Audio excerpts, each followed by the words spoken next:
You see a ton of family-owned businesses. You see a ton of generations inheriting the generational business. I mean, you and your own family, you said you're fifth generation, right? And you do see some of that. I mean, it's I mean it's their birthright. I mean, you can't take anything away from people. And I would do the same thing. I hope one day to leave my kid a business that's super successful.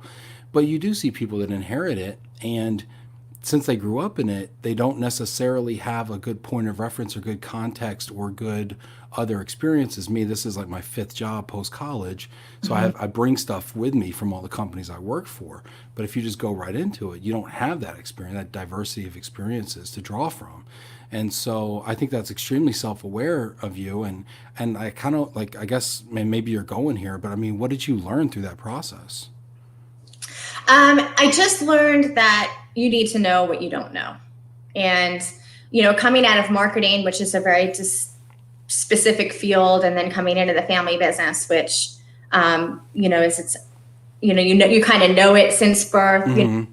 I wanted to get out into business school and see what other businesses and other industries and other job roles looked like, from a 3,000-foot view, as opposed to just my little universe in marketing and or the family business. So, It was really important to me. yeah, so I want to stop you again. I'm sorry, because I I know know, you're like on a, please. I know you have like an arc here, but I'll like, talk forever, so it's good. Stop well, no, me. because there's people that are watching this right now that might find themselves between jobs. I've been working with Yeah. people like this, and helping them where I can, and they have skill gaps, Hmm. and they don't even know they have skill gaps.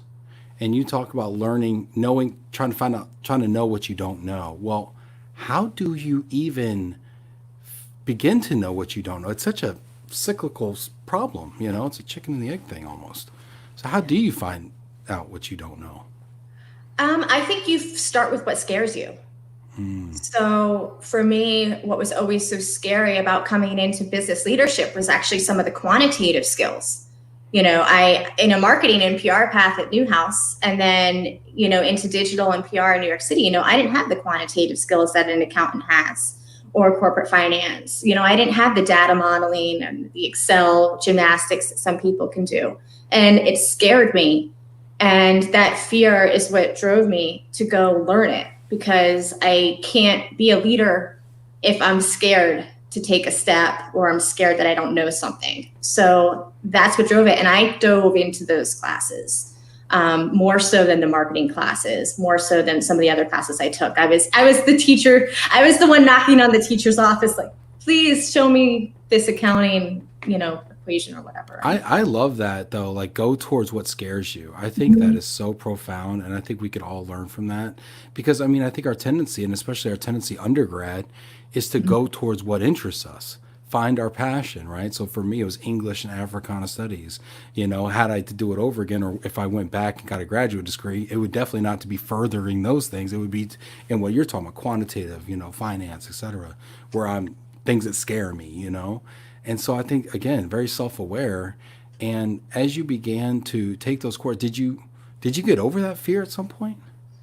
I did after a couple exams that really kicked my That butt. made you more scared, and then you got less scared. Right. I had the best teachers. I went to the Smith School at University of Maryland, and the teachers there are great. And the mission of that particular business school is all about entrepreneurship, and even small business entrepreneurship. So it was right up my alley.